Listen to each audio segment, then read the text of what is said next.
คนดังใดเรามาสางบ้านงามๆกับเมีย2 คนอยู่นำกัน2 คนเลยเนาะโดยอยู่นำกัน2 คนเลยอยู่สวรรค์เขตเลยขอบใจลูกค้ามหาเศรษฐี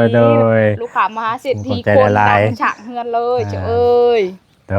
โดยทางเอ้ยเพื่อนกันมอฮอนบอลเฉียวเอ้ยลูกค้ามหาเศรษฐีมัดจำหมวดที่1นะเฉียวเอ้ยจ่ายชดเลยของแห่นะเศรษฐีของแห่เลยชวัณเขตนะเฉียวเอ้ย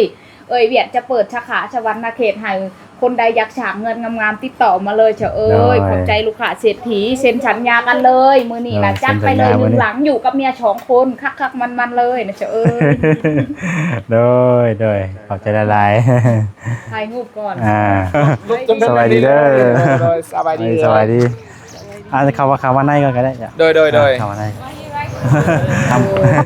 โดยได้เลยโดยอันนี้เป็นอันวัสดุพื้นมันบ่เป็นไว้กับมันสีนี่พี่น้องสีนี่คุยกันไว้แล้วดิเฮ็ดเทือนเข้าก่อนแล้วจึงเฮ็ดห้องนอนตัวนี้บอลนี้มัน3 เมตรบอลนี้มัน4 เมตรตัวนี้ทั้งนี้3เนาะโดยบอลของเหลือได้60 เซนตั้งได้บ่เฮ็ดได้เนาะจะเฮ็ดอยู่แค่นี้เราจะเฮ็ดอยู่ต้องวางทั้งนาเด้ก็ต้องวางทั้งนาย้อนว่าของอายแม่นหยังแต่วางแต่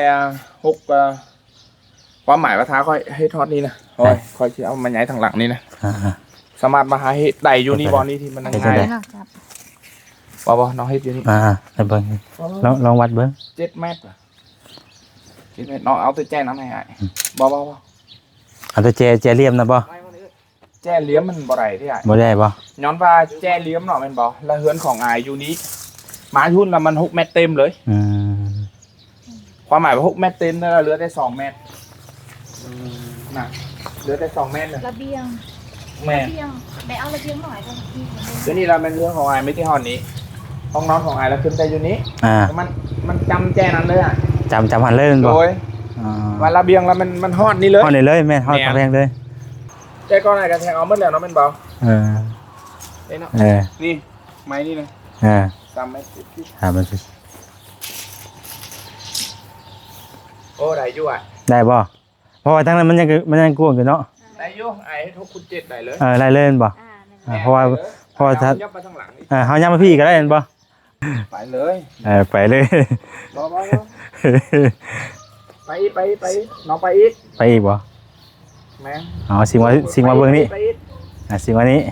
โอเคมันสิเป็นจังซี่สถานที่ของสางบ้านสุดใหญ่ตุ๊ตะ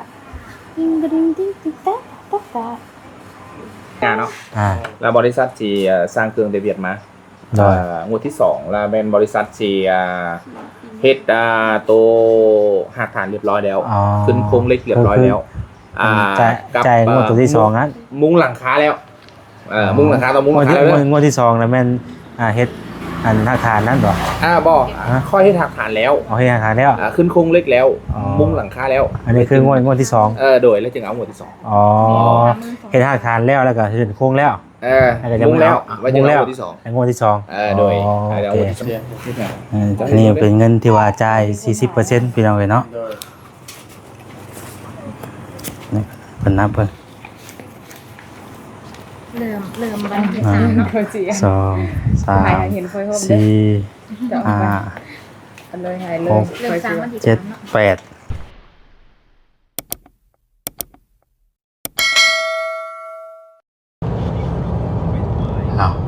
พี่น้องกันเนาะ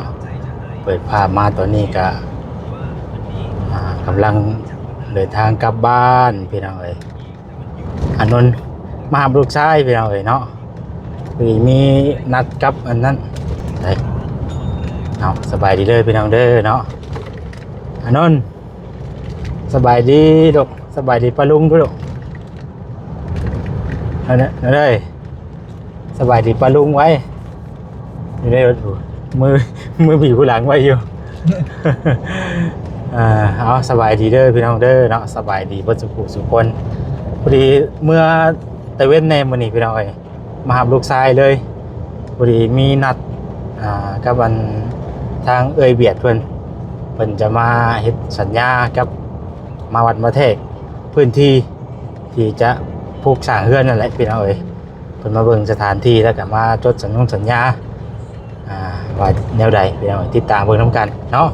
ว่าเฮ็ดแบบใดแน่เพราะว่าเฮาก็ครั้งแรกเลยพี่น้องเอ้ยเนาะครั้งแรกเทื่อแรกก็เลยว่าตื่นเต้นอยู่แบบนี้เนาะเฮ็ดเฮือนแบบนี้พี่น้องเอ้ย เพราะว่าบ่เคยเนาะบ่เคยเฮ็ดเฮือนนะแบบว่าเฮ็ดเฮือนที่ผ่านมาก็มีแต่เฮ็ดให้หลายๆผู้หลายคนพี่น้องเนาะก็บ่ได้มาเฮ็ดอยู่สถานที่เฮือนใกล้เฮือนเจ้าของที่นะพี่น้องเอ้ยเนาะมื้อนี้ก็สิได้เพิ่นสิได้มาวัดมาเทศอยู่นี่แหละพี่น้องเอ้ยอยู่เลินเฮือนบ่แซ่นเองนั่นแหละเนาะหม่องมากๆเล่านั่นแหละพี่น้องเอ้ยตื่นเต้นอยู่มื้อนี้ก็ได้ ตื่นเต้นว่าสิเฮ็ดแบบใดเนาะเฮาก็บ่เคยเฮ็ดกับบริษัทจักเทื่อเนาะติดตามเบิ่งพี่น้องเอ้ยอันนี้ก็เพิ่นกำลังเดินทางมาเพราะว่าฮอดประมาณช่วงแรงๆเด้อว่าซั่นเนาะก็บ่ฮู้ว่าแรงส่ำใดสิแรงส่ำใดนะพี่น้องเอ้ยเพราะว่าแชทถามเพิ่นเมื่อกี้นี่ก็เพิ่นก็คือสิใกล้แล้วแหละพี่น้องเนาะใกล้จะฮอดแล้วแหละใกล้จะฮอดแล้วแหละติดตามเบิ่งเพิ่นเมื่อฮอดบ้านเฮาซองก็สิอันใดที่ว่าถ่ายคลิปได้ก็จะถ่ายให้พี่ให้น้องเบิ่งเนาะอันใดที่ว่าถ่ายบ่ได้ก็เฮาก็บ่ได้ถ่ายมีแต่ว่าถ่ายสรุปให้พี่ให้น้องฟังว่าเฮ็ดแนวใดพี่น้องเนาะสรุปว่าเฮ็ดแบบใดเฮ็ดจังใดเนาะ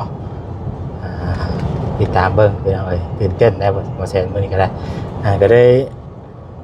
มาหาลูกชายมาแต่เวียกพุ่นน่ะเนาะมาแต่เวียกแล้วก็มาหาลูกชายแล้วก็เข้าบ้านเลยพี่น้องเอ้ยตอนนี้เพิ่นก็กำลังเดินทางกลับมาจังหวัดฮอดชัยแล้วพี่น้องเอ้ยเอารุ่นเบิ่งเด้อพี่น้องเด้อเนาะว่าจะเป็นจังใดเนาะพี่น้องเอ้ยฮอดแล้วสบายดีเด้อ โอ้จนค่ำเนาะ สบายดีเด้อ สบายดี สบายดีจะเข้ามาในก็ได้จ้ะ โดยเข้ามาในจนค่ำเนาะเผื่อมาฮอด ตอนเช้าขาเบียดยูนก่อนจึงไปได้ฮะขาเบียดอยู่ห้องการก่อนจึงไปได้ อ๋อโดยไปแต่เช้าแล้วก็มาโดนแล้วแต่ว่ามันต้นเช้าก็11 โมงจึงได้ไปดิ อ๋อเลยนั่งก่อน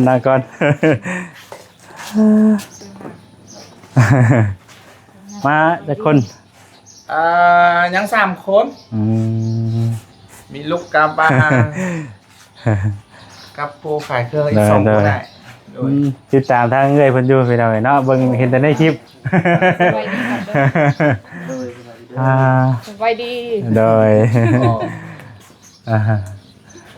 อันนี้มันมาแต่บ้านเลยบ่นี่มาแต่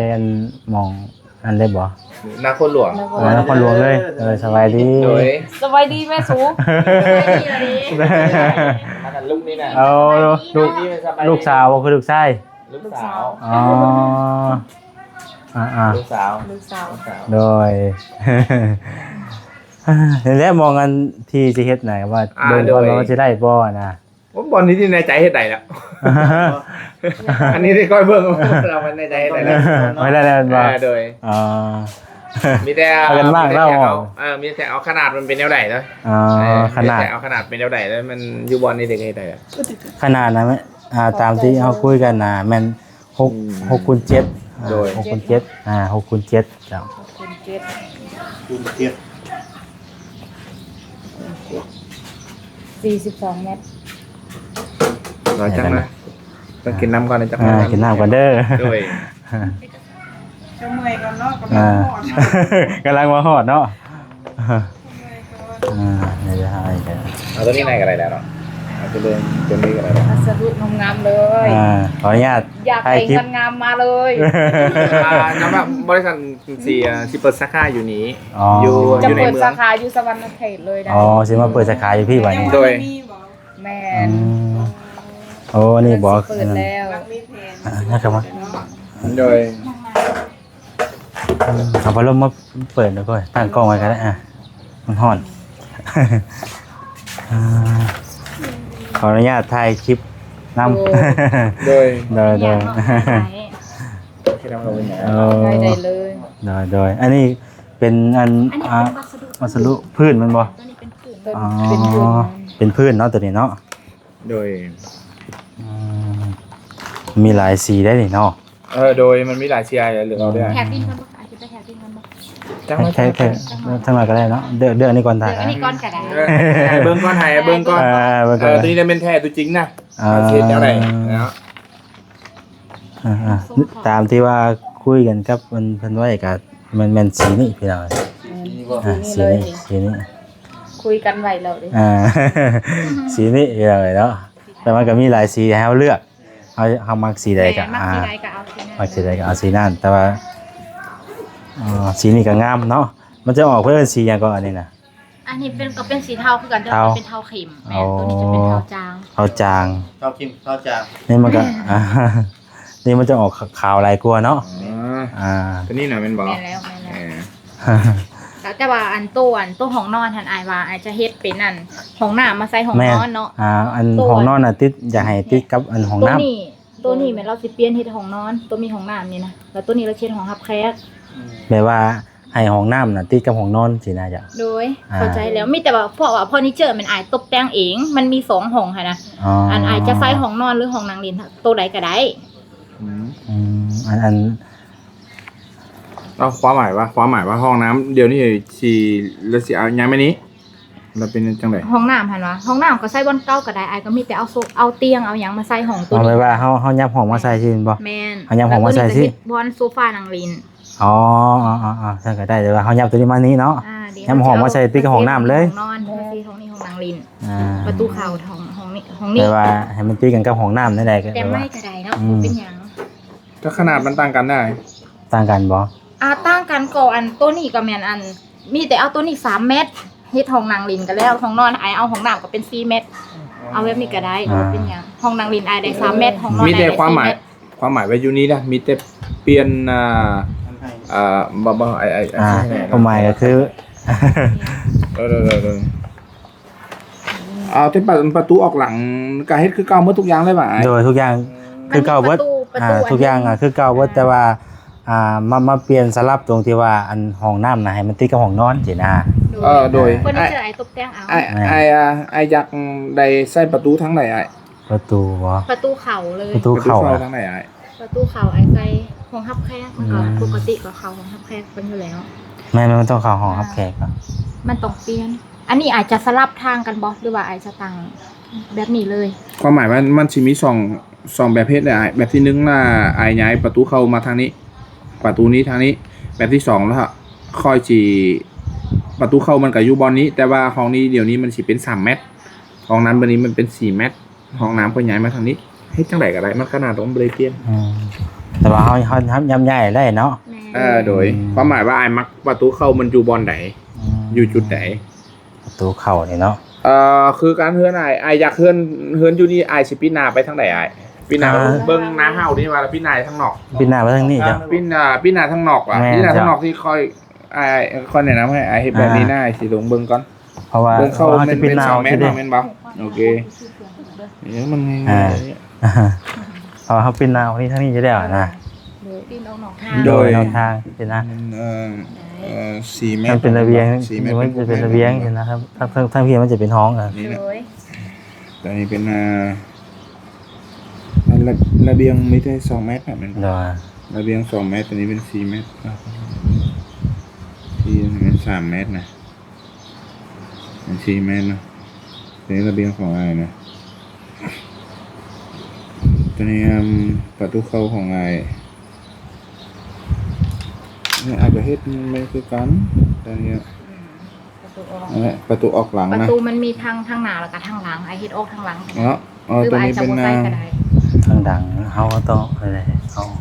ถ้าทางหลังมันก็ออกมันสุดกำแพงแล้วติ มันสุดเลยดิ แม่นบ่เปิดก็ได้ติ แม่เฮาบ่เปิด แล้วห้องน้ำของไอ้ให้แก้เนาะ ทางหลังบ่ใส่ประตูเลย บ่ใช่เหรอ แม่นเพราะว่าทางหลังมันก็สุดขาแหกขาเราแล้วแม่น เอาว่าเฮายับไปพุ่นเยอะเนาะ เฮ็ดประตู โดย เดียวกั อันนี้เป็น4 เมตรแล้วอ่ะ เนาะ ความหมายว่าเบื้องนี้ก็ได้อ่ะตัวนี้ทางหน้าของไอ้เนี่ยให้ความหมายว่าไอ้ตั้งเฮือนเป็นแบบนี้ อันนี้หน้าทาง ในหน้าทางเนาะ นะทาง อันนี้เป็นห้องรับแขกไอ้เข้ามานี่ห้องรับแขกแล้วไอ้จังเข้าประตูอันนี้เป็นห้องนอน อันนี้ก็ได้ตรงนี้2แบบไอ้เลือกเอา เมื่อกี้นี้เขาจะเต็มมันทั้ง3 เมตรอยู่ทางไหนเขาสิเบิ่ง2แบบก็ไอ้เลือกเอาเบาใดก็ได้ โดย แล้วเขาจะเต็มง่ายๆแบบนี้ได้เด้อมัน ลูก คิดว่าไกลแล้วนอนทางไง ใส่ เนาะ กับไปน้ำพอ โอ้ เองดีๆทางกันเนาะ ใส่ไปน้ำเลย เดือนแล้ว 3 เดือน ตัวนี้ก็ ใหญ่ ตัวนี้ประตูห้องเยี่ยมห้องน้าอันนี้ตัวนี้ห้องรับแขกของไอ้ตัวนี้ก็เขาก็เฮ็ดอีห้องเยี่ยมให้ไอ้นี่ไม่ใช่ห้องเยี่ยมตัวนี้แม่นรับแขกของไอ้นี่ เอาแขกเนาะ ห้องนอนของไอ้นี่บอกเลย นี่ของนอน กำแพงมันอยู่ทางนี้ ตัวนี้ห้องนอนของไอ้นี่ห้องนอนของไอ้ตัวนี้เป็น4 เมตรตัวนี้เป็น4 เมตรไอ้เอาประตูมันเข้าทางนี้ก็ได้ตัวนี้มันเที่ยงนอนเดี๋ยวนี้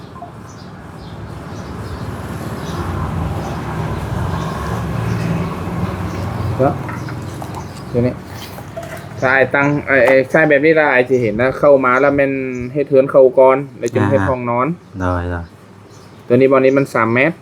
บอลนี้มัน4 เมตร ตัวนี้ทั้งนี้3เนาะ โดยบอลของอายุนี่ก็3 เมตรอันนี้4 เมตรนี่ก็4 เมตรตัวนี้เหลือ2 เมตร2 เมตรยังหนาเป็นระเบียงมาประตูเข้าเฮือนของไอ้มันสิเป็น ทาง นี้ เข้าเนี่ยเนาะ โดย ทางเข้า แล้วมันสิเข้าไปทางนี้แล้วมันสิขึ้นเฮือนก่อน ฮอตบอลนี่แล้วมันขึ้นห้องนอนก่อนจึงฮอตทั้งเข้าเฮือน อันนี้ก็คือความหมายแม่นอันนี้แม่นอันนั้นของ ตัวนี้นะแม้นเขาตั้งแบบนี้แล้วบังทึกคือกันทางเลยนะทางหน้านี่มันทางของเขานะ ห้องนอนแล้วแม่นสุดกำแพงทางนั้นหาหลังนี่นะ แม่นที่นี่คือกันทางนี่นายนะ หาหลังนี่แล้วห้องนอนแล้วแม่นอยู่ทางพายอันเฮือนรถเดี๋ยวนี้ อ๋อ แม่น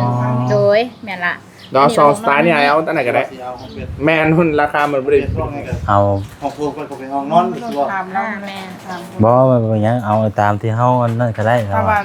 ห้องน้ำน่ะติดอยู่ห้องนอนแม่นบ่ โดยแม่น คือเจ้า ติดอยู่ อ่า ห้องนอน แต่ว่าอยู่เบื้องนี้ใช่ไหม ต้องอยู่เบื้องนี้ อ่า ต้องอยู่เบื้องข้างรถนี่ อยู่เบื้องรถ นี้ แม่ ได้อยากได้ห้องนอนอยู่นี่หน่อยแม่นบ่ แม่น โดยแล้ว ของนอนต้องอยู่เบื้องทางรถพี่เนาะ แม่นเพราะว่าสิได้เจาะลงมองเดียวกันเลย เพราะมันมีอันนั้นมันอยู่หันไปเฮาก็จ่อกันเลยนะ เราเอาถังกระจงเข้า แม่นเจาะลงหันเลย ห้องน้ำเก่ามันอยู่ใส่ไอ้ นี่ นี่ นี่ อันเขา มันมีทางมันมีอยู่ในหันเลย อ๋อ นะ โอเคแล้วห้องน้ำมันต้องอยู่แจ้นี้แล้ว อ่า ห้องน้ำมันต้องอยู่แจ้นี้ โดย สิได้มองอันถิ่มน่ะสิได้ลง โดย เอาลงหมวกเก่าเลย มันก็บ่ได้เป็นหยังอะ อ่า ตัวนี้มันก็คือกันเนี่ยมันบ่ได้เป็นหยังมีได้ขนาดเขาเปลี่ยนน้อยนึง แบบตัวนี้เนาะ โดย แบบตัวนี้ก็ได้ แมน ห้องนอนไอ้ก็ได้4 เมตรมันก็กว้างแล้ว โดย มีห้องน้ำอยู่นั่น โดย หลังลินบ่มีห้องน้ำ3 เมตร โด โอย เคแล้ว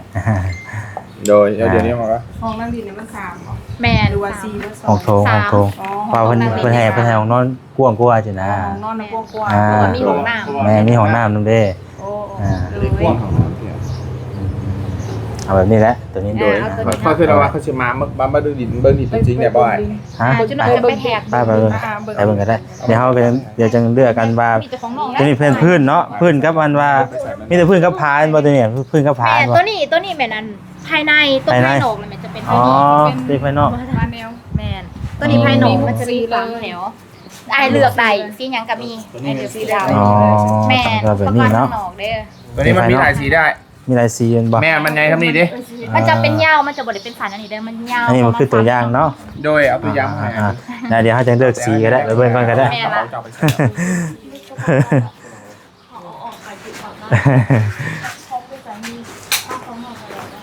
ะ พื้นที่ก็คือว่าอะไรจำกัดได้พี่น้องเอ้ย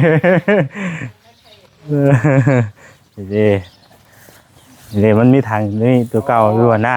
แต่เฮาจ่อลงสิเลยสินะ โดย เอาเฮ็ดอยู่นี่เลย โดย เบื้องนี้เป็น6 เมตรเนาะอยู่นี่จะอาจจะแทกเอาแล้วมืดเหลือน้อยเนาะ มาแม่นฮอดนั่นเลย อยู่นี่เนาะ แล้ว ไอเฮ็ดตามทางนี้เลยมันแจ้นี่เลยเนาะเป็นบ่ แม่นไปสิเลย โดยแทกคนอยู่นี่ก่อนแม่ของน้องจะไม่5 เมตร 5 เมตร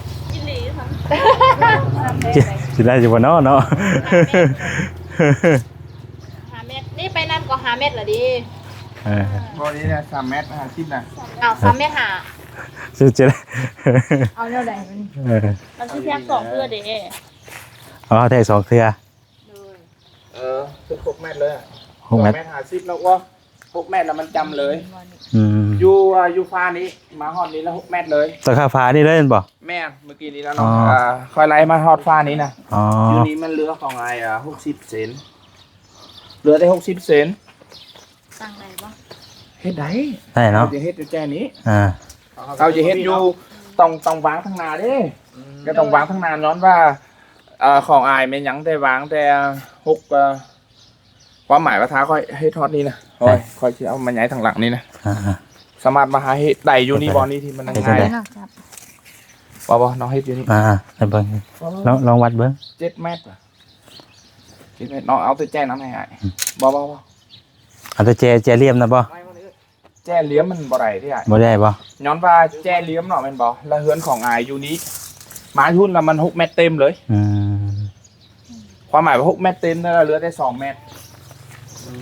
น่ะเหลือได้2 เมตรเลย ระเบียง แม่ ระเบียงได้เอาระเบียงหน่อยตรงนี้ เดี๋ยวนี้เราเป็นเรื่องของอายไม่ที่ห้องนี้ห้องนอนของอายเราขึ้นแต่อยู่นี้ มันจำแจ้นั้นเลยอ่ะ จำหันเลยแม่น โด บ่ ยวันระเบียงเรามันฮอดนี่เลย ฮอดนี่เลยแม่นฮอดกำแพงเลย ฮอดนี่เลย ปิดบ่สายไฟ อายเฮ็ดระเบียงสั้นกว่าที่ เฮ็ดระเบียงสั่นก่อนหน่อยนึงประมาณ1.50 เนาะ ระ อาย เบี เฮ็ ย ด ง ระเบียงสั้นกว่า แม่นเอาระเบียง1.50น่าจะ เอ๊ะ นั่นก่อนถ้าเฮ็ด2 เมตรแล้วแม่นมันสิชนเลยแม่น แม่ บ่ นมันสิ ให้เวลาเฮาพอให้มันรองขึ้นมาที่นะ แม่นละ พอเฮาได้ตั้งเสามันน่ะนะ เอาประมาณอัน อืม 1.50 1.8ได้บ่ถึง เอาสมัยแปดก็ได้เอามัดแปดก็ได้ โดย เอาสั้นกว่าหน่อยนึงเอาสั้นกว่าได้เงินน้อยกว่าดิ ฮะ เอาสั้นกว่าลงทุนน้อยกว่าหน่อยนึงเลยย้อนว่ามันจำแล้วเขาบอกถ้าเขาเอาเดียวเขาจะจริงอยู่นี่ก่อน แท้เบิ่งก่อน น้ แท้ องอยู่นี่กันมาก็น้องกับแท้เป็นแจ้นั้นมาอาชีลงเบิ่งก่อนมันจะไปจักแมทเอามา7 เมตรนี่ไอ้ก็ใจก้อนไอ้ก็แทงเอาหมดแล้วเนาะแม่นบ่ เนาะนี่ไม้นี่นะ3 เมตรมันสิ โอ้ได้อยู่อ่ะ ได้บ่เพราะว่าทั้งนั้นมันยังกว้างอยู่เนาะ ได้อยู่ไอ้ให้ทุกคุณ7ได้เลย ไล่เล่นบ่เพราะว่าถ้า ยับมาทางหลังนี่ เฮาย่ำมาพี่ก็ได้เห็นบ่โหดมาพี่ก็ได้เอาตะคานี้เลยเห็นบ่ ไอ้อยู่นี่ เอาตั้งกับพี่เลยเนาะ แม่ความหมายว่าแจ้อยู่ลุมเนาะประมาณอยู่นี่นะอยู่นี่แจ้นึงแล้วค่อยเอาอยู่นี่นะน้องไปอยู่ในไอ้มันเอาจะจุดใด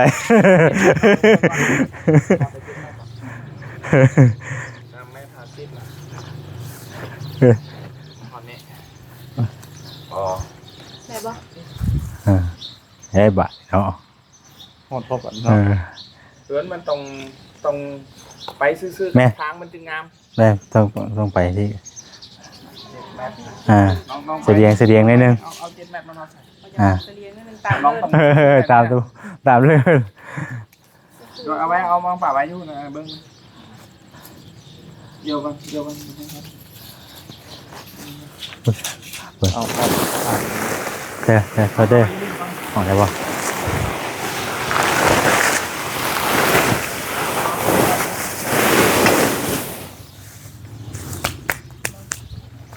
ค่อย มาวัดสถานที่ตัวจริงเป็นอะไร มันต้องเป็นแบบนี้นะ มันต้องเสียงม้วนนี่แม่มันต้องแบบสิโดยมันต้องเสียงแบบนี้ เพราะว่ามันเป็นตามดินเนาะ มีแต่มีสองต้องแบบนี้ละไอต้องงับมาที่แล้วมาระเบียงข้างในต้องเอาชั้นเดี๋ยวไอ้ เฮ็ดชงไปสิมันบ่ 7 เมตรเราเป็นบอ7 เมตรแล้วน้องต้องเอาอยู่นี่แล้วแจนึงมันอยู่นี่แล้วไอ้โอเคแล้วแจนึงอยู่นี่แล้ว แจหันอยู่ฮะ อยู่นี่แล้วย้อนว่าคอยเฮ็ดแล้วมันซื้อกันกับอันนี้ดิเอาไปอีกทีแม่นทำนี่แล้วโอ้ยเอาไปอีก ไอ้จะจับเดิมมันสิบาดมือไอ้ปะเลยดึงเลย เอาไปเลย ไปเลย รอไปน้องไปอีก ไปอีกบ่ แม่สิ่งว่าเบื้องนี้สิ่งว่านี้ โอเค มันจะเป็นจังซี่นะเนาะไปอีกหน่อยนึงโอเค จะว่ามันสิมีทางจะว่าสิออกมาอยู่จักเนาะจะว่าออกบ่ได้ ของอันนี้นะเราจะแจกที่นึงนะมีอย่างเขา เอาในไม้ป่ะ แม่ เอาในไม้เอาในไม้เดี๋ยวมันจะลืมเลย นึงอ่ะ เอามาตอก ไหวเบิ้ง อยู่นี่นะ จุดบัน สองมันอยู่นี่นะ เมื่อกี้นี่มันนี่อยู่นี่นะเนาะนึงสองอ่ะอยู่นี่แล้วมันแม่คอดอยู่นี่แล้วมันของอ่านแล้วมัน6 เมตรอ่ะเนี่ย อ๋อเอาจากนี่ไปนี่ฮอต6เลยป่ะ โดยมีในระเบียงของอายแล้วก็แนะนำให้อายแล้วอายเอาประมาณเม็ดปลายเม็ดเศร้าอะไรแล้ว อ๋อระเบียงมันนะบ่ แม่นอนลายให้มันไกลพุ่นเอาเม็ดเศร้าเลยพอละ ซาวบ่ นักเม็ดเศร้าลายก็เอาตังนั่งได้แล้วแล้วอายอยากไอ้แม่หาชิปไปวางอยู่นี่หาชิปเทนอยู่นี่50ก็ครับบ่ได้บ่50 ได้ยุก เอาประมาณ50นั่นก็ได้ครับว่าบ่แต่ซาวมันจ่อโพดซาว โดยการเชนนะกับแจนี่ เขายิงมา ตรงนี้นะลำนี้มันฉากแล้ว มันฉากมุมมันเลย เบื้องนี้นะประมาณนี้อยู่อันนี้ วันนี้ไปนี่เนาะ โดยประมาณนี้เฮือนของอายเดี๋ยวนี้ละโบแมนนะเป็น7 คูณ 5.5 อ๋อ7 คูณ 5.5 จำกำแพง 6มันจำมันบ่ 6มันจำกำแพง วันแรกก็เต็มที่แล้วไล่แต่อันว่าอัน7 คูณ 6เดี๋ยวนี้มันเท่าลงประมาณ7 คูณ 5.5ประมาณซ้ำนั่นได้แล้วเฮือนของ ถ้าว่าเขาสิเฮ็ดเอาเต็มบัดมันจำมันนั่นแล้ว มันจำเลยเนาะ โดยถ้ายับมานี่น้อยนึงสดใสยับมาอีกไอ้น้อยนึงได้บ่หัดมันจำอยู่หุ่นมั้ง อันนี้หวะ สมาร์ทไหนติเจ็ดได้อยู่ ได้บ่ ได้เอา6 เมตรเต็มได้ เอามันเต็มให้มันได้6 เมตรเต็มมานะเฮาก็ซิกให้มันได้6 เต็มประมาณนั้น 6 คูณ 7หวะ ให้มันได้เต็มมานะเฮาคือซิกให้มันได้เต็มก็ได้ว่านั่นก็ เต็มเลยให้มันแม่ให้มันได้เต็มจ้ะ เต็มเลย เฮาก็ซิกให้มันยับเอาแหละซิกได้ให้ได้อ่ะ ได้บ่ ได้เต็มเลย ได้เนาะ แบตนึง3 วิดี ยับ โอ มานี่มัน 10 เลยได้เต็มถ่ายเต็มเอาบอลนี่พอได้อะไรที่ไอ้ไม่ครบเป็นบ่อยไอ้มันไม่ครบป่ะ อะไรก็ ไอ้มันไม่ครบป่ะ เลขยังก็ เลข6อายมักเลข6หวะ เลข6 อายมักเลข6หวะ ไปไหนคือว่าเลข6 เพราะหมายว่าถ้าไปเอาเลขครบให้อายุนี่น่ะมันบอกมันถ้าไปเอาอันนึงอยู่นี่น่ะอยู่แจนี่ใดนะอันนึงอยู่แจนี่น่ะ มันสิต่ำบ่ฝา ว่ายังเห็นใหม่อยู่เลยของน้ำยังเห็นใหม่อยู่แม่ยังเห็นใหม่อยู่เลยอันนี้เป็นเครื่องของน้ำอยู่เนี่ยยังบริเวณถาช่างอยู่ ยังไม่เนี่ยบริเวณยัง ตัวนี้มันเอามีแต่ยับมานี่เลยยับมานี่เลยมันวางได้ซาวเซนมีแต่ไก่กำแพงเลยมีแต่วิธีเดียวไก่กำแพงใกล้ๆก็ได้เป็นยังมันติดตามตัวนั้นเนาะแม่ยับมานี่แล้วมันจำกำแพงนะเป็นยังชิดๆเอาก็ได้ถ้าค่อยเฮ็ดเอาตัวนี้น่ะมาฮอดนี้แล้วมันจำกำแพงมัน จะตามตัวนี้บ่ได้เนาะเอาตรงนี้ไปพูดมันบ่แหละ ค่อยทำไม่ได้บางนี่น่ะวันนี้ตัวของหน้านะเขาก็เอาตั้งให้มันซิดกับนี่เลยเนาะข้างมันอยู่ใกล้กับตัวนี้ดิแล้วกับก็ผ้าไปนะปัจจุบันนี้ก็ได้แล้ววันนี้เราได้นะพอดีวันนี้แล้วกับไก่ที่จำกำแพงเลยมันพอดี2 กำแพงเลยอ่ะโดยตัวสายมาที่นี่แทกไข่เอาแทกไม้ไอ้6 เมตรเราใส่เพราะว่าเด่นนะมันอยากตรงๆมาทั้งนี้น้อยๆนะมันเป็นห้องไปที่ไหนก็หักไปที่ไหนเนาะไม่แม่นบอกว่าทาแม่สว่างอ๋อไอ้ยุทธ3 เมตร50เลย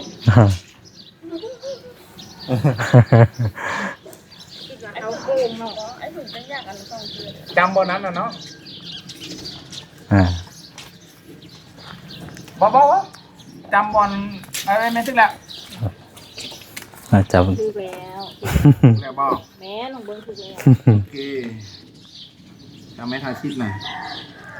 โอเคเอาไปละมาแบบง่ายๆเนาะ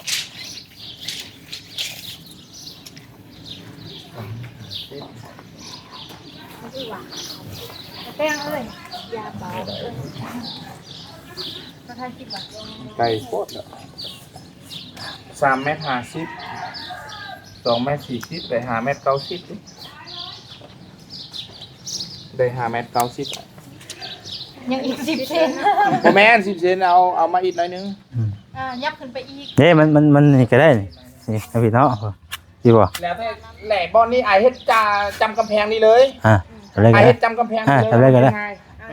ย จำเลย ๆรอเขาหน่อยว่าเฮ็ดจำกำแพงนี่แล้วเขาสิกอเลย เพราะว่า มันจะง่าย เป็นระเบียงเนาะเป็นบ่ แม้นแล้วมันจะเป็นระเบียงไง มันเป็นระเบียงได้ทั้งนี้นะบ่เป็นหยังมันเป็นระเบียงซื่อๆนี่น่ะเพราะมันเป็นระเบียงเด้ โอเคพอดี มันเป็นระเบียงเด้ เส้นเนี่ยเอามันยับมานี่น้อยนึง เฮาจะไปถึงนี่มองล แม่ ง เมื่อกี้นี่ก็ให้ที่นี่ แม่นจะ เมื่อกี้นี่ก็ แม่นเฮาจะขึ้นไปก็ได้มันพอดีเลยนะไปพอดีเต็มนี่เลยพอดีเต็ม โดยให้จำกำแพง ก็ต้องได้แต้มแบบไม่เลยมันเข้ากับเต็มเลย แล้ว ถ้าว่าเฮ็ดแบบเก่าได้ก็แบบให้มันเต็มไปเลย มัน โดย ติด ให้ ตาม จำกำแพงเลย มันก็ตาม แล้วให้จำกำแพงนี้แล้วเขาสิยับมานี้ อืม ให้มันกว้างสุด โดย ความหมายว่าตัวนี้เราเขาจะยับมาอีกนะ เนาะตัวนี้ยับมันต้องมีเครื่องของมันดิมีเสือกของมันเนาะตัวอยางคอยยับมาในท่อนนี้แล้ว เพ เขา ราะว่า ยับ ตัว มานี้ เฮาเองมันก็มีเสือกนี่เนาะ เมนบอเนาะตัวอยางคอยยับมาในท่อนนี้ แล้วคอยจะให้มันทางหล่อนี่ทางหลังนี้นะเนาะกับทางหน้านี่มันกว้างกว่านี่ไอ้นะตัวอยางคอยยับมาท่อนนี้คอยกันยับมาท่อนนี้ให้แต่ว่าบ่ได้ไกลสุดเสาไฟฟ้า มันบ่ได้ใกล้ฮอดพุ่นไปได้เนาะ โอเคเนาะ มันพอดีเลยนะกับพื้นที่นี่ก็ได้ ถ้าเขายับมาในท่อนนี้แล้วเขาก็ยับมาในท่อนให้เลยเด้อ เพราะว่านี่ก็ยังสิมากของอยู่ยังเปลี่ยนใหม่อยู่นี่ แล้วเขาสิยับมาในเฮ็ดแล้วมันฮอตบอลดินนี่มันมันกว้างโลด มันกว้างโลดอยู่หุ่นอยากปุ๊กหยังกับปุ๊ก ให้ทันนี้ก็ได้เนาะ โดยมันยับมานี่อีกน้อยนึงแต่ไปยับให้มันจำกำแพงหลังนี่เลย ได้ กำแพงหลังน้อยนึงหรือทางหลังนี่แล้วก็ได้บอลปุ๊กหยังกับปุ๊ก โดย หรือบอลทางหลังอยากปุ๊กหยังกับปุ๊กดอกหยังก็ได้ยุ่งก็ได้ โดย ลุมกำแพงก็ได้ได้ แต่ว่าทรงหลังคามันเฮาเฮ็ดเป็นทรงโมเดิร์นได้บ่ ได้ ได้เนาะเพราะว่ายังเอาไปทรงโมเดิร์นนั่นนะเพราะว่าในแบบน่ะมันสิเป็นทรงแบบที่เนาะ โดย ทรงกรุ๊ปหรอโมเดิร์น แต่ว่าเฮาจะให้ได้ทรงแบบโมเดิร์นไปเลย โดย แม่นเป็นโมเดิร์นที่น่ะ แต่ว่าของไอ้แม่นตัวทางหน้านี่ย้อนว่าของไอ้เฮาอยากวางเนาะแล้วคอยจำกำแพงให้ไอ้แล้ว แต่ว่าทางหน้าตัวมุ้งหลังคาทางหน้าอยากมุ้งมันฮอดกำแพงเลยบ่ กำแพงนี่บ่กำแพง ส่วนหลังคานะพ่อ ส่วนหลังคานะ โดยโมดูลแล้วมันสิมี2หลังคาที่ไอ้หลังคาที่1และหลังคาของเฮือนเนาะหลัง แม่นตัวอัน หลังคาของระเบียงทางหน้าของไอ้ นั่นระเบียงหลังคาตัวระเบียงเนาะ โดยมาตัวเบียงแล้วมันสิฮอดเดียวแน่ มันจะฮอดนี่เลยบ่มันก็สิแบบหลังคาหันเนาะมันก็สิตกออกว่าซั่นน่ะ ให้มันยาวกว่าน้อยนึงออกนอกเลยเนาะ มันนั้น โดย จึงงามเด้ โดยไปยาวไปยาวกว่าน้อยนึงเนาะให้มันออกเป็นนอกเลยเนาะ ก็ได้นะ โดยย้อนว่ามันบ่แม่นดินของเฮาติแม่นบ่ แม่ ดิน ของ โดยบ่อนน้ำนี่มันออกทางนี้ก็บ่ได้เป็นหยังติ แม่มันถือทางอยู่แล้ว บ่อนท่อน้ำเลย แม่นมันเป็นทางน้ำอยู่แล้วอันนี้น่ะ โดย อ่า แล้วก็เฮ็ดเป็นคือเก่าทุกอย่างเลยโดยเฮ็ดได้ แต่ทรง คือยากอยู่ว่ายันเฮ็ดบ่ได้ยันเฮ็ดบ่ได้ตามแบบ เนี่ยมันบ่ได้ตามที่ว่าเฮาอันคิดไว้นะ เอ้าโอ้จะสองผัวเมียอยู่เฮือนก็แล้วแท้ครับมันบ่ทั้งหลายแล้วบ่แล้วก็ทั้งหลายแล้ว คิดว่า แต่ โอ้ ว่าความหมาย ได้ มัน บ่ ต้องใช้นี่มัน อันนี้เฮาหามุมบ่เนาะหามุมมันเอาเด้ มีแต่ขามาเฮ็ดมันวางประมาณ10เซน20เซนนี่โอ้เทมันจำโลดเทมันจำโลดเอา แต่ว่าฐานมันนี่เฮาฐานมันนี่มันอันบกบ่แม่นหักฐาน หักฐานของอายุนี่ป่ะหักฐานของอายุนี่มันต้องสิเอาไปก่อให้อ่ะดิ สองก้อนบ่2ก้อน2ก้อนประมาณ2ก้อนนี่แหละมันคือ 2ก้อนมันสูงกว่าทางเลย สูงบ่ 2ก้อนมันสูงกว่าทางเลยดิ อาจจะก้อนเนี่ย แม่นเพราะว่าอยากให้มันสูงกว่าทาง เพิ่นอยากได้สูง จัง เล ได๋ ย ก็ต้องสูงกว่าทาง2ก้อนมันสูงกว่าทางเลย เป็นเหนือเป็นแม่น เลย หรือว่าสูงกว่ามันบ่ แม่นสูงกว่า สูงกว่ามันเนาะ โอ้เฮาต้องเฮ็ดสูงกว่าทางนี่เด้เฮ็ดจังได๋ก็ต้องเฮ็ดสูงกว่าทางนี่มันจะดีกว่า สูง2ก้อนเนาะ แม่นที่เฮือนหน้าเฮือนเฮาเฮือนเก่าแต่เฮา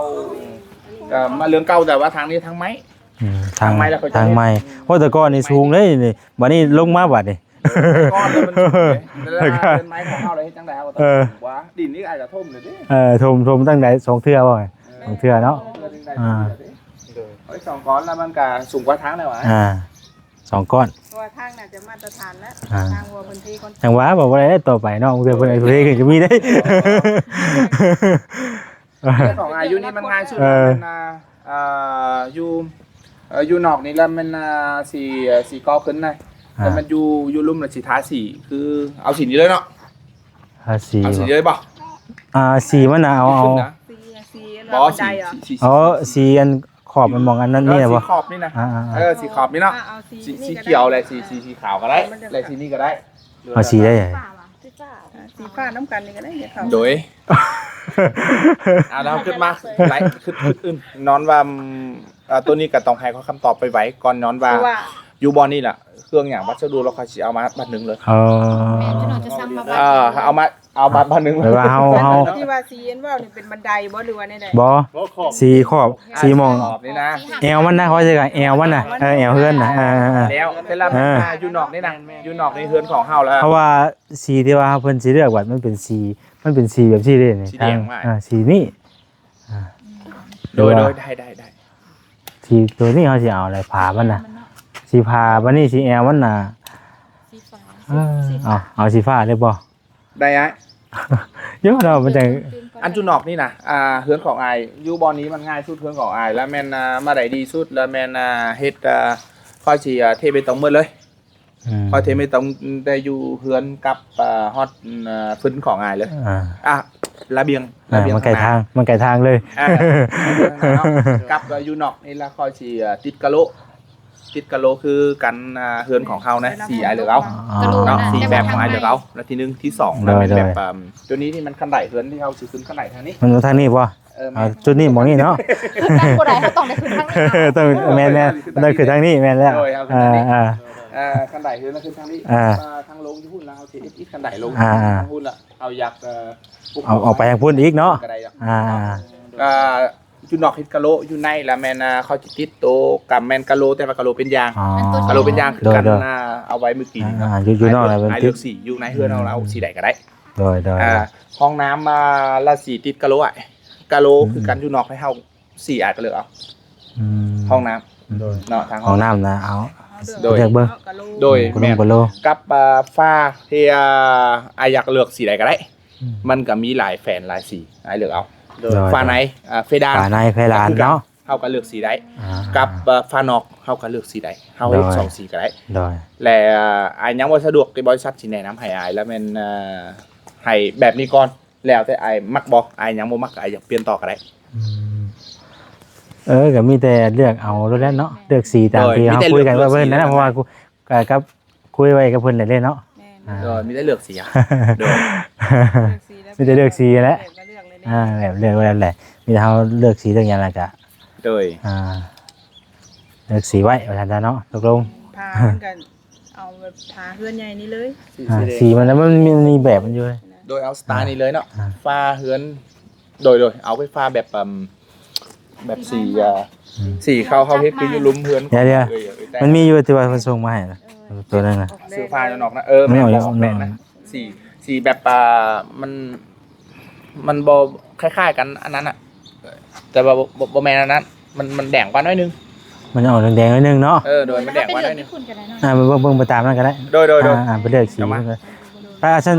ขอถ่ายรูปนำในเขานึงถ่ายรูปคนดังใดเรามาสร้างบ้านงามๆกับเมีย2คนอยู่นำกัน2คนเลยเนาะอยู่นำกัน2คนเลยอยู่สวรรค์ประเทศเลยขอบใจลูกค้ามหาเศรษฐีลูกค้ามหาเศรษฐีคนดังฉากเฮือนเลยเจ้าเอ้ยโดยทางเงินเพื่อนกันมอฮอดบอลได้ป่ะว่าสิได้บ่กินให้มันบ่โดยแมนฟ้านี่มันฟ้าทางในนี่ฟ้านี่ไอกะละสีไอเลือกเอาเป็น 2-3 แบบก็ได้ที่1แล้วมันแบบฟ้าที่2แล้วเฟดานไอเลือก2สีก็ได้กับห้องน้ำเอาสีฟ้าในก่อนแล้วน้องสิบ่ไปเทื่อละอันโดยไปตามขั้นตอนเนาะโดยแม่นไปตามขั้นตอนเอาสีมันข้างในเอาสีทางในเอาสีไหน นั่งน้ำ มาเลือกกัน มาเลือกกัน เด้เฮ็ดเอาได้ซะ สีทั้ง อันนั้นสิเฮ็ดให้ อันนี้เป็น แม่ กะ ฮัก โลบ่ อ๋อ แม่ฮักเพิ่นอยู่ต่างประเทศเพิ่นมาแล้วเพิ่นยังมาพักที่หน้า โอ้แม่นอยู่ต่างประเทศส่วนหลายเขาเจ้าเฮ็ด แม่ แบบนี้ เพิ่นยังมาพักอยู่ที่หน้า เราจะเฮ็ดให้แม่เรา แม่ฮักอยู่ต่างประเทศ อ๋อ นี่ เออ เราได้เลือกไว้แล้วบ่กะโล เลือกสีฟ้าก็ได้ อ่าตัว สีฟ้าแม่นตัวนี้สีฟ้าอยู่ในปื สี นตัวนี้ สี เด้อ ฟ้านี่ เลยสีฟ้าทางใน หรือว่าโทรหาเพิ่นก่อนบ่เนาะเพราะว่าบ่กล้าตัดสินใจเองคือกัน ก็ได้ เนาะ ทำเหมือนกัน เออให้เพิ่นเลือกนำหมดน่ะ โดยได้ สีฟ้าภายในเพราะว่าคันสิเลือกเองบัด ถ้าก็คือ ฮะ ถ่ายอยู่ ท่านก็ถ่ายสรุปก่อนก็ได้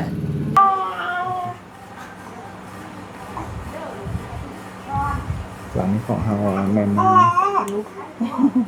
จะเลือกไว้ เอ่อ ตกลงเลือกสีเรียบร้อย เลือกชุมเลือกสีที่ได้เลือกสีนะเนาะ ที่มีวันรอถ่าเบิ่ง โดยไอ้ บัตรแล้ว เบอร์โทรไอ้เนี่ย เบอร์โทรเหรอ เอ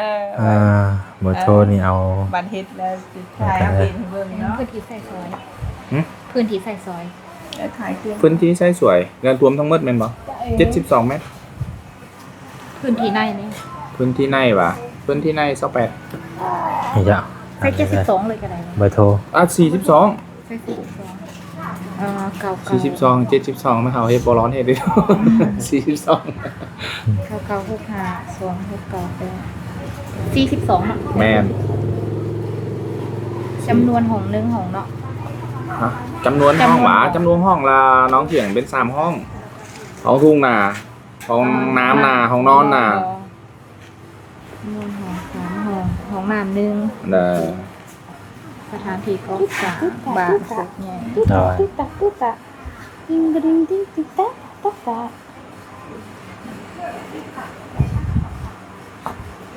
พออ่านได้อยู่เนาะ ได้อันได้อยู่ส่วนนี้ วันที่จะให้ชุน้องเฮ็ดแม่นวันที่ไอวันที่หยังวันที่ไหน ถ้าสะดวกละมันบวกให้น้องอันน้อยสุดละ10 วันต่อมื้อนี้ 10 วันไปต่อมื้อนี้ จากมื้อนี้10วัน ประมาณวันที่ แม่นน้อยสุดละ10 วัน มื้อวันที่3เดือน7ป่ะ แม่นเริ่มต้นวันที่3เดือน7ขึ้นไปเลือกเอามื้อใดก็ได้ วันที่3เดือน7เอาให้เพิ่นที่ได้ใจต้องถามทุกคนกันบ่ต้องถาม โดยเมื่อไหร่ก็ได้บอกค่อยๆไว้ก่อนย้อนว่าเครื่องของแล้วค่อยสร้างมันก็มาประมาณ10 วันมันจึงพอนะแล้วก็อยากได้แล้วมันแน่ใจเครื่องมันมีแล้วมันจึงเฮ็ดเด้ แม่นไอ้นัดให้ เครื่องมาพร้อม เดือนไป โดยที่นึงแล้วเครื่อง เดือนละ10วันสิ 2แล้วมันค่อยก็เอาสร้างมาแล้วค่อยก็ต้อง เดี๋ยวอัน เอาเครื่องมา บอกได้ว่า วันที่3ขึ้นไปเลือกเอามื้อใดก็ได้ วันที่3ขึ้นไป โดย สิ้นเดือนนี้นะวันที่3ขึ้นไป โดย บอกกันเด้อ ไม่ได้กับเบิดเดือนนี้ด้วยนะเนาะ โดยแม่นแล้ว นับตั้งแต่วันที่3ขึ้นไปจะได้ แม่นนัดแต่วันที่3ขึ้นไป เอาวันที่หยังก็ได้เนาะ โดยแม่นวันที่ใดก็ได้เลือกเบิ่งมื้อใดก็ได้ มูลค่าสัญญา 335,000 บาทเนาะ โดย335,000 บาท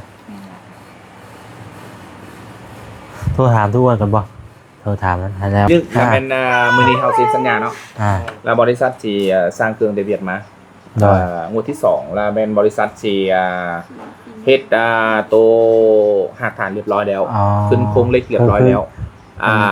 จ่ายงวดตัวที่2นั้น มุ้งหลังคาแล้วมุ้งหลังคาต่อมุ้งห งว ลั ด งคา ที่ แล้ว งวดที่2แล้วแม่นเฮ็ดอันอาคารนั้นบ่ บ่ค่อยเฮ็ดหักฐานแล้ว เอาให้อาคารแล้ว ขึ้นโครงเหล็กแล้ว อ๋อ มุ้งหลังคาแล้ว อันนี้คืองวดที่2 โดยแล้วจึงเอางวดที่2 อ๋อเฮ็ดอาคารแล้วแล้วก็ขึ้นโครงแล้ว มุ้งแล้วไว้จึงเอางวดที่2 ไอ้งวดที่2 โดยเอางวดที่2งวดที่3มันเป็นอ้อมเรียบร้อยแล้ว อ๋องวดที่3เป็นอ้อมใส่ผ้าเรียบร้อย แม่นเอาเรียบร้อยแล้ว อ่า งวดที่4เป็นแลนไฟแลนน้ำห้องน้ำเรียบร้อยแล้ว งวดที่โดยงวดที่5งวดสุดท้ายแล้วเป็นติดตั้งประตูแก้ว 4เอา เฮ็ดเครื่องอื่นๆ นั่นแหละเป็น หลัง เป็ ติ น ด ขั้ ขึ้ น น ต อ อยู่ นขั้นตอนไปเนาะ แล้วเป็นจึงเอางวดที่5 โอเค โดย เป็นตามขั้นตอนไป โดย ตัวมัดจำหันบ่เขียนว่าก็ได้เนาะ น้องเขียนรวมหมดเลย น้องขวมรวมหมดเลยแล้วมัดจำบ่ต้องเขียนเลยเพราะหมายว่ามื้อนี้มันเป็นเท่าไหร่แล้วมันตัดเงินมัดจำนี้กันแล้ว เพราะว่าสิจ่ายมื้อนี้มันหักลบใส่กันกับตัวที่ว่า โดย แม่น มา เมื่ ตัด อก่อน เงิ นะ นเงินมัดจำมื้อหน้ามันจำแล้ว แม่น อ่ะเจ๋ย ที่เฮาคุ้นอันว่าเข้าอันบ่ แม่ละ เฮาเข้าศูนย์บ่ แม่ฮก เดี๋ยว เอ้าแล้วมือนี้685ด้วยเนาะน้องไรไม้มือนี้685 เอาไปหาบ่ โดน อ๋อ 685 เฮาไล่ตามมือมันบ่ แม่น อ๋อ 685 ไล่ตามมือเดี๋ยว คุณมา ลงแล้วเนาะ แม่นอืม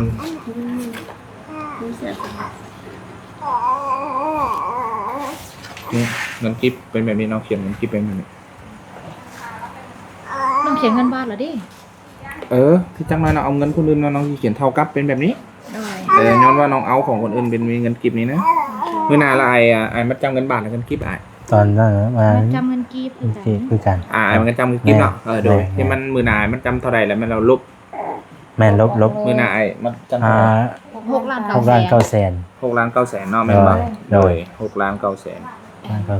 โดยเหลือแต่มือนี่แล้วของไอ้แล้วเหลือแต่84,890,000กิฟ 84ล้าน8แสน 80,000กิฟ โอเค โดยแต่ว่าเขียนใบเงินนี่ละเราสิเขียนซ้ำนี้ โดย 91ล้านเลย อ่า แล้วตอนแล้วมันมือนานแล้วก็เรียบร้อยเลย โดย ได้แล้วเดนให้โซไซส์เราเขียนกันครับผมเป็นอย่างนี้ ก่อนไปนำเอาไปก่อนนึงเนาะเอา ถามบ้านที่บ้านไหนให้น้อง ฮะอันนี้บ่ โดย บ้านโคกใหญ่ บ้านปกไง โดยบ้านโคกใหญ่ สีไฮของใครห้องสีไฮ อ๋อตกนะครับเป็นโอเสีย ที่ไหน อันนี้เป็นเงินที่ว่าจ่าย 40%พี่น้องเอ้ยเนาะ โดย นี่เพิ่นนับเพิ่น เริ่มวันที่3เนาะ 2 3 เห็นค่อยๆเด้อ 4 อันเลยหายเลย เริ่ม3วันที่ 5 7 8 ไอ้เลือกเอามาที่3เลย วันที่3ได้ บันทีจะแล้วเลย หึ บันทีขาดแล้วจะแล้ว อ๋อ วันที่3วะน้องบวกให้แล้วว่า อันเลย สาม จับกล้องไป 15วัน ไปจับกล้องคอยซื้อถ่าย น้องบวก3 รวมกันได้จะเห็น แล้วแม่น ลูกค้ามหาเศรษฐีอยู่นี่ เอาค่อยก็เอาเลยบันทึกเลยเด้อว่ามันสุดได้เห็นนะ เห็นบ่ เห็นป่ะเอาเลยไล่มันถ้าว่าไล่มันชุบ ไปแล้ว เนาะ ลูกขามหาเศรษฐีชวัฒนเขตนะเชียวเอ้ยมัดจำงวดที่1เลยเศรษฐีลอยเศรษฐีของแห่ ลืมจอก โอ้ไอ้ก็เอาไหมเดี๋ยวนั่น1 2 3 3 2 1 เฉียวเอ้ยลูกขามหาเศรษฐีมัดจำงวดที่1นะเชียวเอ้ยจ่ายชดเลยของแห่นะเศรษฐีของแห่เลยชวัฒนเขตนะเชียวเอ้ยเวียดจะเปิดสาขาชวัฒนเขตให้คนใดอยากฉากเงินงามๆติดต่อมาเลยเชียวเอ้ยขอบใจลูกค้าเศรษฐีเซ็นสัญญากันเลยมื้อนี้นะจัดไปเลย1หลังอยู่กับเมีย2คนคักๆมันๆเลยนะเชียวเอ้ย โดยขอบใจละลาย ถ่ายรูปก่อน เอาเลยให้หุบเลยโอเคเดี๋ยวทำนี้เด้อเอาเลย บอกโหใช่ทุก โมโหได้ปุ๊บ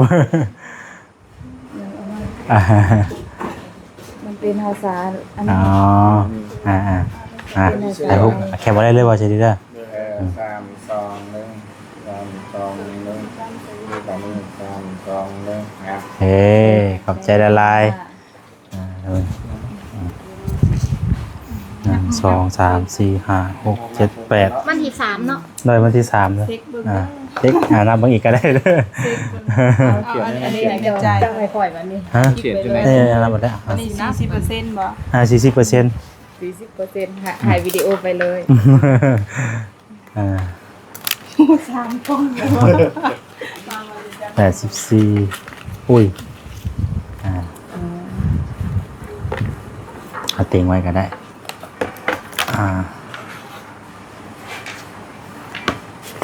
เจ็บเบิ่งก้อนเป็นยังไงเนาะ พ่อก็สิได้ถามกันอยู่นี่ได้เนาะ อันนี้คือจ่ายก่อนเป็นยังไงเนาะจ่ายก่อนตัว 40% เนาะ 40%เลย 10%เป็นเงินบาทนะแม่น134,000 บาทเป็นเงินจีบนะ90เท่าไหร่แล้ว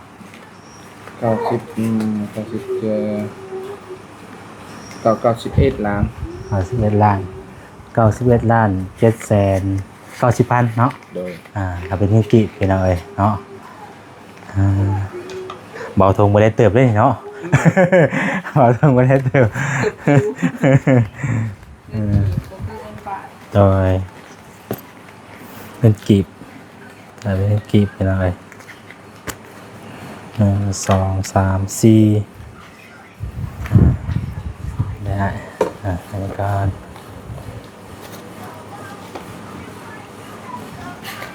เจ็ด 91เอารวมเบิดแล้วเป็นจังได๋ให้งวดที่นึง เอ็ดลอง 1 2 3 4 5 6 7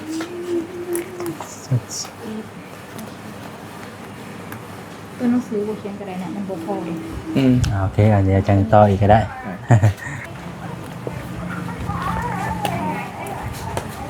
เมื่อกี้นี่เพิ่นคาดเรามือแล้วแม่นวันที่ แล้วแม่นวันที่8เดือน วันที่8เดือน8เนาะ อาจจะแล้วก่อน อาจจะแล้วก่อนแต่ว่าคาดเดาเนาะ โดยค่ะเดาว่าจะแล้วประมาณนั้น โดยแล้วก็มีรับประกันอีกอย่างหนึง ตัวรับประกันนี่แม่นรับประกันโครงสร้างแม่นรับประกันให้12 ปี เอา แล้ รั ว บประ ส่ว กัน น อื่นๆแม่นรับประกันอยู่1 ปี อ๋อส่วนอื่นๆเนาะ โดยแม่นล่ะ อ๋อแต่ว่าโครงสร้างมัน12 ปี 12 ปี โดย อ๋อ รับประกันให้ยาวๆเลย โดย โดย โดยให้อายเซ็นให้อายกวดเบิ่งสัญญาก่อนถูกบ่ล่ะเฮาจังเซ็นกันเลย หยุดกันเลย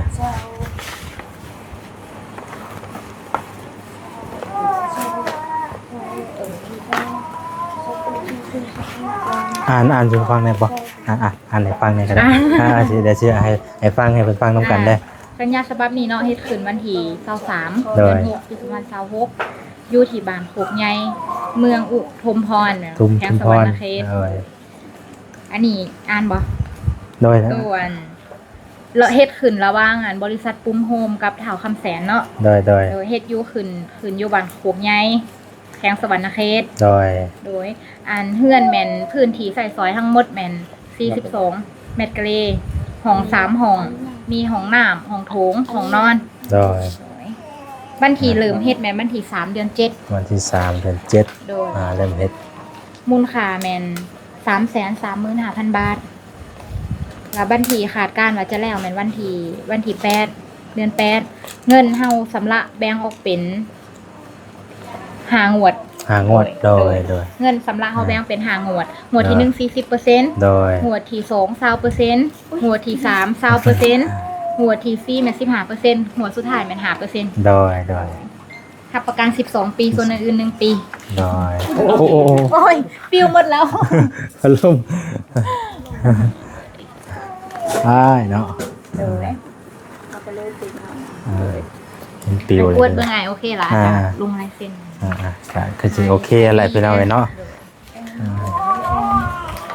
โอเคเส้นมองใดเนาะนี่เนาะเจ้า แบบสุดท้ายเลยค่ะเป็นตัวนี้คายบี อ๋อนี่บ่ โดยนั่นแหละจ้ะ มองนี่เลยบ่ โดยมองนั่นเลยจ้ะ เอเบียดมาเส้นเอเบียด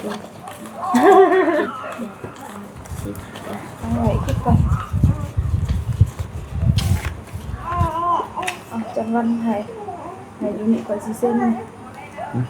ทำไมก็ช่วยให้แล้วนะไอ้กำกันให้ก็ได้ ซิเซนนี่ โอ้เจอกันไปทั้งเทิงหัว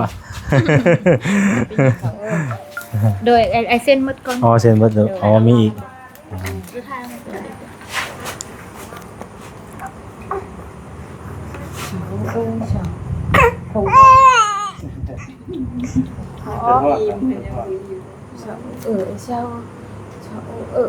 อันของน้องอันของไอโดย เบิดอีกบ่มีอีกบ่ ยังอีก2 ใบ 2 ใบ โดยอันสำหรับเงินเป็น อ๋อนี่เนาะ เป็นละ เส้นเลย อันนี้เป็นชื่อเจ้าของได้เพียงไรเนาะลายเซ็นมาเชนลายเซ็นมาเชน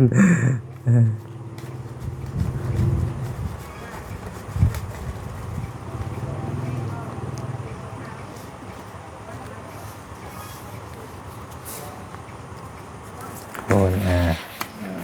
นี่เนาะ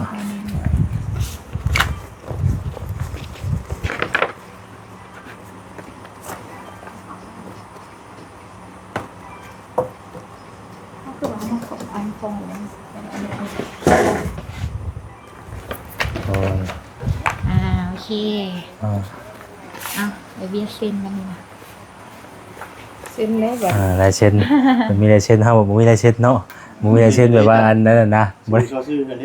ซื้ออยู่แต่ว่าหากบ่แม่นซื้อบ่มีลายเซ็นแบบว่านั่นคือว่านั่นน่ะ อันนี้ก็เขียนซื้อเลย โอเคซื้อคือกันบ่ เขียนซื้อ แต่ว่ามีลายเซ็นต่างหาก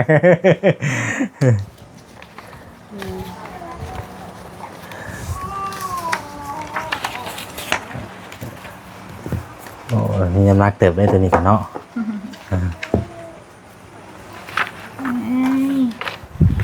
เดี๋ยวเราจะเรียนดินดีใจแล้วดูท็อป พักอยู่ใส่จ้ะ ไม่มีนะจะพักที่ขี่ก่อน อ๋อ แต่ว่ายังบ่ฮู้ว่าจะพักที่ใครชื่อ โดย อีกนึงว่าเวียกนี่ก็ข้อถามหมายว่าแม่นอยู่อายุบอลนี้เนาะแล้วถ้าพนักงานมาเฮ็ดเวียกอยู่นี่เขาจะฝากเครื่องอยู่นี่มันครอบครัวเฮาเบิ่งได้บ่เบิ่งช่วยได้บ่อยู่นี่มันมีของแถวแหละของให้มันอยู่ไกลๆนี่บ่ ให้จะให้เสาให้พนักงานอยู่ อยู่แถวซิโนบ่ได้มองซะแถวเฮามาบ่ได้ครับแม่ไปว่าแถววัน อยู่หุ่นมา บ่ได้เข้าหอมมาเนาะจะอยู่ถนนทางใหญ่ แม่อยู่แถวพุ่นอยู่แถวเขตซิโนพุ่นมันพักแม่นส่วนมันพักอยู่แถวนั้น ของแถวบ้านพักมันอยู่แถวนั้นเนาะแม่นบ่ แม่น อยู่แถวนี้มันมีบ้านพักบ่ อยู่ในบ้านนี่บ่มีแหละอยู่แถว เพื่อนนี่เขาจะบ่ได้อยู่ก็มีบ่ เพื่อน อยู่นี่บ่จังว่าลองติดต่อเบิ่งเด้อถ้ามีเพื่อนบ่ได้อยู่ก็มันบ่ได้แพงหลายก็เสา อ๋อ เพื่อนบ่ได้อยู่ก็ได้โดยเพราะว่า เดี๋ยวสิถาม ว่า เพื่ พ อน นักงานเขาเจ้าก็ต้องความหมายว่าพนักงานเขาอยู่ไกลชุดบอลเฮ็ดเวียกแล้ว อ๋ มัน อ ก็จะไว้ เวลาเพิ่นเต้นมาเพิ่นก็เฮ็ดเวียกรถ โดย เนาะ ความหมายว่ามันอยู่ไกลโพดแล้วเขาเจ้าไปกลับมันก็ยากนำเขาเจ้าติ เดี๋ยวสิถาม อันนี้ยังสิ เดี๋ยวสิแจ้งต่างหากได้จนเดี๋ยวเอามาพักคือจะนะ โดย อ่า มันมีย้อนว่าอยู่นี้มันอายมันเป็นคนอยู่ในบ้านนี้เนาะ อ่า แม่นอายถามมันก็คือมันสิง่ายกว่า แม่น มันช่วยพนักงานเขาจะอยู่ไกลชุดบอลเฮ็ดเวียก ก็เลย แต่ แบบ มันสิง่ายแล้วเครื่องอยู่นี่มันก็อยู่ในเฮือนของเฮาแล้วมันก็ง่ายเด้เอาเหล็กเอาเครื่องมาปะไว้อยู่ในเฮือนก็บ่ได้เป็นหยัง โดย นอนว่าอยู่นอกที่เขาจะตรงอยู่เฝ้าเครื่อง มีอยู่หลังนึงเดี๋ยวสิถามเพิ่นหลังอันเฮาแนมเย็นนี่ได้ขาว ต้องถามเพิ่นก่อนเนาะว่าเพิ่นสิ ถามเจ้าของเพื่อนเพิ่นก่อน โอ้โดยถ้าเป็นจังได๋เดี๋ยวสิแจ้งบอก ช่วยเด้อ โดยได้เดี๋ยวสิถามเบิ่งให้ โดย สิถามเบิ่งให้แล้วก็จังสิบอกว่าเขาจะอยู่ประมาณโดยแม่โดยเท่าไรเป็นเดือน สบับนี่แม่นให้อายเก็บไว้เด้จุน้องเก็บไว้1สบับอายเก็บไว้1สบับเด้ อ๋อโดยคนละฉบับอันนี้คือใบเซ็นสัญญาพี่น้องเอ้ยเนาะ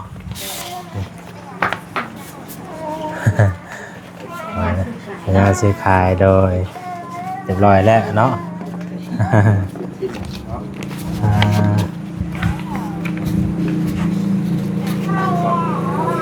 นี่ก็เบิ่งแบบยาวๆเลยเนาะเข้าใจ แต่ว่างวดหน้าให้เพิ่นเอาเข้าบัญชีได้บ่เนาะให้ว่าให้เพิ่นโอนเข้าบัญชีได้มันจังไวเนาะ โอนก็ได้โอนเข้าบัญชีเลยก็ได้เนาะขนาดเนาะ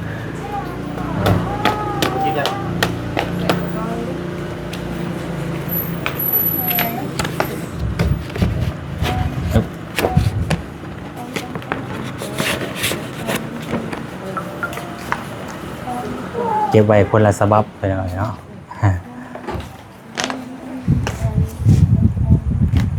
อันนี้เป็นปลายมันเป็นสี่ โอ้ย สวัสดีว่าเจ๊สวัสดีว่าเวียง ทำแล้ว อ๋อ ทำเลยได้ดิ โดย ผมมาจะหาเราเล่น คือการ เรียกตอนค่ำ มีช่อง YouTube เพื่อกันยูทูบเบอร์คือกันมาขับเนาะมาเนาะ เลย เย็นได้เนาะ ฮะ เย็นได้ว่า กับพี่เอนะมีหน่วยนึงเนาะ สิโคตักเองน้องดอกว่า โอ้ยแม่โดยของแถมเฮาตามผิดแจงอาย ตามนั้นเลยเนาะ โดยแม่ละ เรื่องระบบของน้ำก็คือที่เราคุยกันไว้เห็นบ่ โดยแม่ยังก็ อันนั้นตัวระบบของน้ำนะ ห้องน้ำแม่ เอ เฮาก็เฮ็ด บ่แม่นายดิ ตัวมันเช็ดน้ำมันได้เนาะ อันนั้นของที่ เอ้ายางขาดแต่บัดนี้มีบ่ละยางว่าสิดิเอาสิดิยางมีบ่ มียางมันคอยยางมัน มาเลย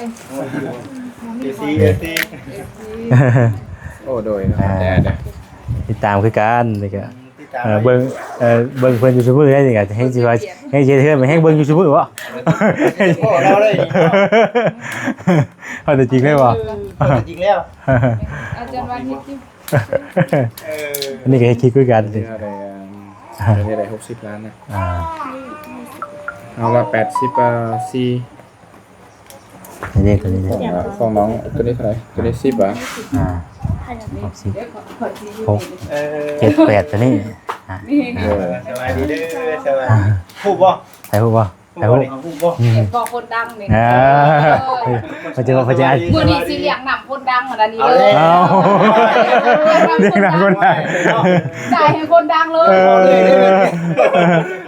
จ่ายให้คนดังเลยเป็นอาราเบียนับให้กินเลย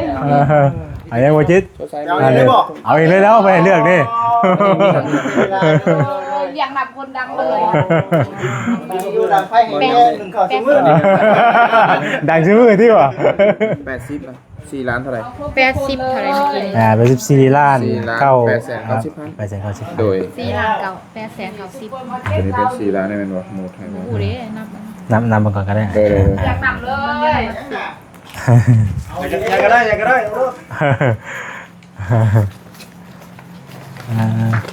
เด้อจะนำกินเด้อเด้อน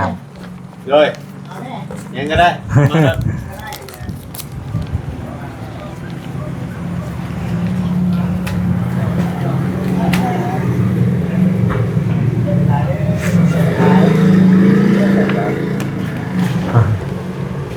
พ่อบอกยังมาเด้อ ำโอ้เราไอเด็กมันเรียกน้ำเลย ใจได้ไรใจได้ไร ใช่ผู้ไปเอาได้จ้ะ นี่ นี่มาเอานี่มาเรื่องเจ้าของนั่นเนาะใจละลายเด้อเนาะ อันนี้ล้านนึงเป็นเท่าไหร่ ที่ โดย 890ตัวนี้มัน900,000แล้ว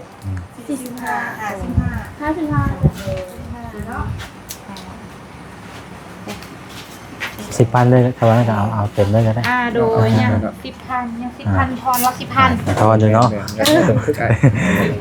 ว่าจิบไหวทอนว่าจิบไหวทอนว่าจิบไหวทอนสิขอบใจละลายใจละลายเด้อมีทอนอีกได้พี่หน่อยเนาะมีทอนอีกเลยใจเป็นงวดไปพี่หน่อยนี่คืองวดตมิดเนาะทัวร์ทั้งหมดมีอยู่5เลยเนาะ แม่ล่ะ มีอยู่5 เป็นหางหมด 5งวด งวดเลย กระเป๋ามาแจ้ง เป็นอะไรครบแล้วเนาะ หางวดเลย น้ำเด้อเอากินน้ำทางน้ำเลยเด้อ แจ้งกันได้บ่ เด้อน้ำเด้อน้ำเย็นๆได้เด้อ โดยขอบใจได้เลยนะตัวนี้แม่น4 ล้านนะ เขียนบ่เอาน้องเขียน4ล้าน890,000แต่ว่าอยู่นั่นเป็น4ล้าน900,000จับแม่นบ่ครบ4ล้าน900,000จับแม่น น้องเขียนให้ บ่น้องเอาเงินน้องถอนเมื่อกี้นี่นะมันบ่ได้เกี่ยวกัน 4 ล้าน900,000โดยขอบใจ ครับบ่ใจขอบใจ เมียไปก่อนเด้อ โอ้ย งามๆเลยเด้อ ขอบใจว่าคิดเลย มีหยังประทามเลยเด้อ โดยได้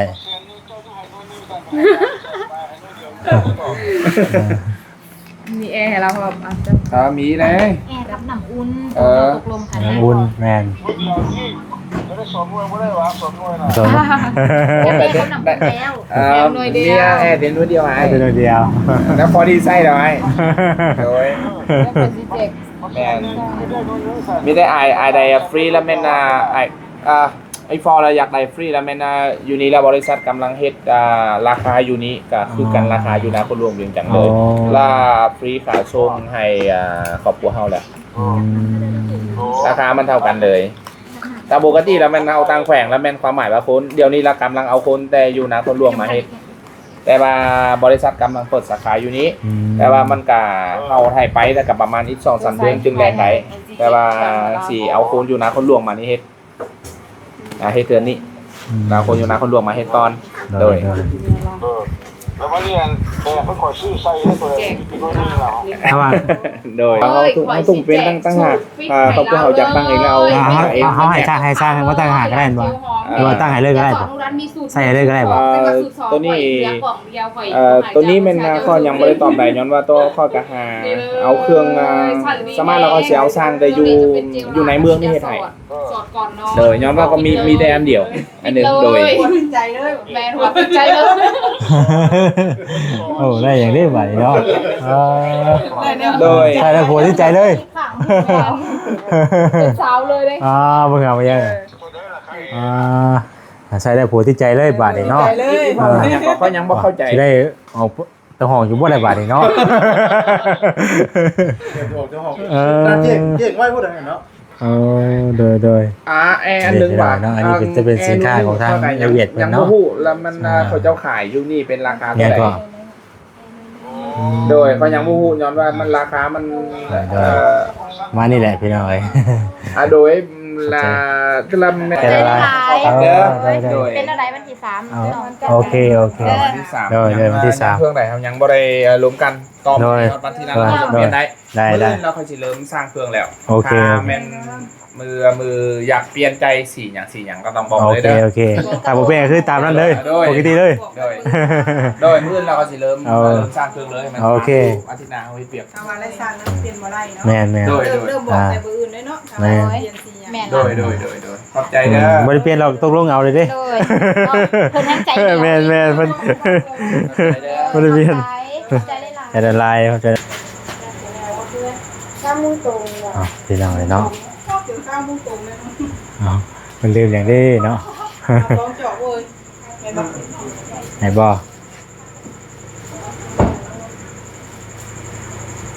โอเคกลับแล้วพี่น้อยบาทเลยเนาะถึงมืดพี่น้องเนาะเพื่อตกลงกันแล้วกลับแล้วบาทเลย